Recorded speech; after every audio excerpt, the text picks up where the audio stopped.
tema desta mensagem desta noite é o Deus desconhecido.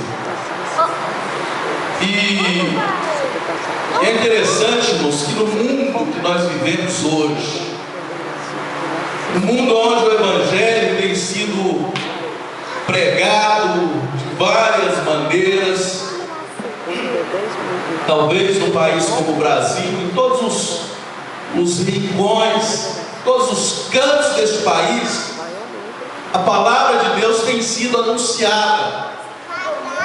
Mas nós encontramos uma mensagem aqui nessa noite, nesse texto, que Paulo chega numa cidade que havia muito idolatria.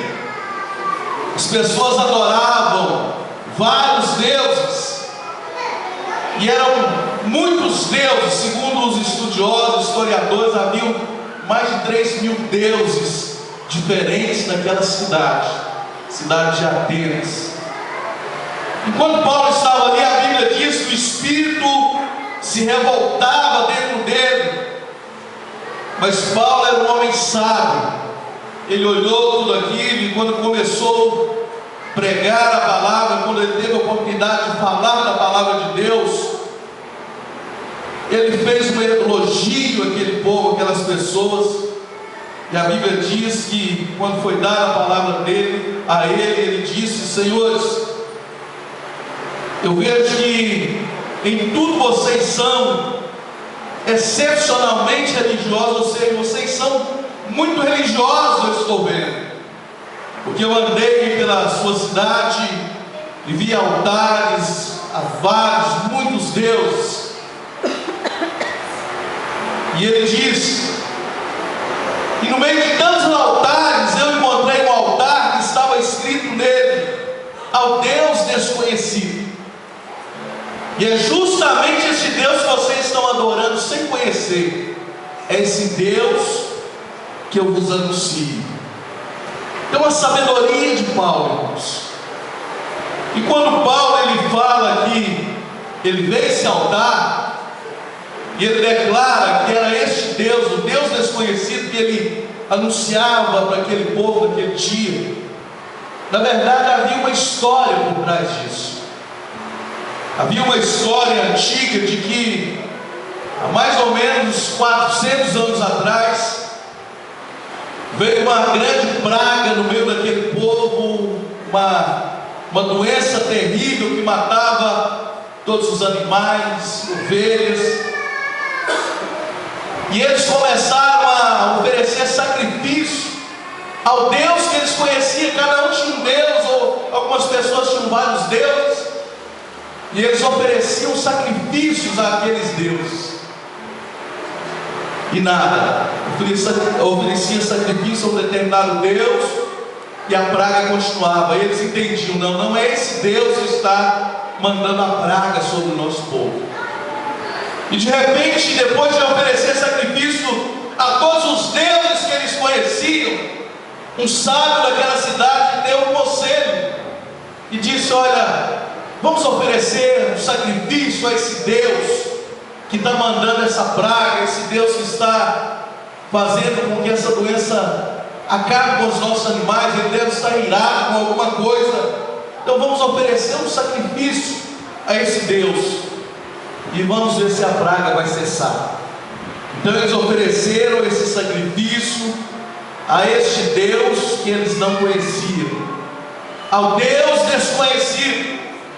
E assim que eles ofereceram o sacrifício a esse Deus desconhecido, a praga cessou. E aí eles erigiram um altar ali naquela cidade e colocaram essa placa dizendo: ao Deus desconhecido. Então quando Paulo chegou naquela cidade, irmãos, ele conhecia a história daquela cidade. Quando Paulo chegou naquela cidade, ele conhecia essa história que eu acabei de narrar para os irmãos.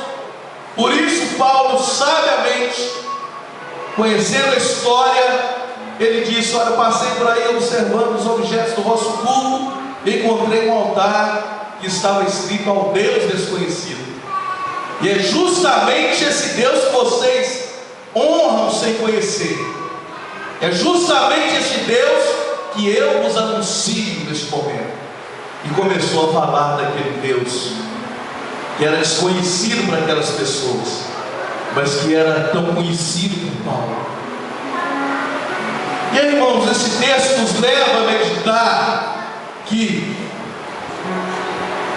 este Deus ainda continua sendo desconhecido de muitas pessoas, apesar da mídia, da televisão, da divulgação do Evangelho de várias formas, de várias maneiras. Este Deus continua sendo desconhecido de muitas pessoas. Como é que este Deus continua sendo desconhecido? Quando, por exemplo, as pessoas estão se drogando, bebendo, fumando, se prostituindo e cometendo outros tantos pecados, é sinal de que este Deus continua sendo desconhecido. Quando famílias estão sendo destruídas, é sinal de que este Deus continua sendo desconhecido. Quando a desonestidade, a corrupção está reinando em um país, em um estado, em um município, é sinal de que este Deus continua sendo desconhecido dessas pessoas. Quando as pessoas se prostram, por exemplo, diante de uma imagem de escultura, é sinal de que este Deus continua sendo desconhecido. Quando alguém dirige uma prece, uma oração a qualquer pessoa que não seja o Deus Todo-Poderoso, é sinal de que este Deus continua sendo desconhecido. Quando alguém, mesmo evangélico, coloca a sua fé, a sua confiança em pessoas, em homens, pastores, seja o que for, quando nós colocamos a nossa confiança em qualquer outra pessoa que não seja o Deus Todo-Poderoso, é sinal de que este Deus continua sendo desconhecido. Quando alguém não consegue perdoar uma outra pessoa, tem alguma mágoa, algum rancor no seu coração, é sinal de que este Deus continua sendo um Deus desconhecido. Quando não há comunhão verdadeira entre os crentes, entre as igrejas, no meio do povo de Deus, é sinal de que este Deus continua sendo um Deus desconhecido. Você está entendendo a mensagem dessa noite? Amém? Quando a falta de amor, quando a falta de perdão, quando há pecado às vezes na vida de uma pessoa que se assenta nos bancos das igrejas para ouvir a palavra, talvez dominicalmente, é sinal que este Deus ainda não está sendo muito conhecido. Quando alguém que se diz conhecer a palavra, mas tem dificuldade de praticar a palavra de Deus na sua vida, é sinal de que este Deus continua sendo Deus desconhecido. Então, irmãos, a mensagem para nós, para mim, para você nessa noite é: o Deus desconhecido. O Deus desconhecido, às vezes até mesmo dentro das igrejas do Senhor, dentro do arraial do povo de Deus, muitas vezes Deus não está sendo conhecido. E é muito importante, irmãos, que nós conheçamos a Deus. É muito importante, lá em Mateus 22, 29, a Bíblia diz que Jesus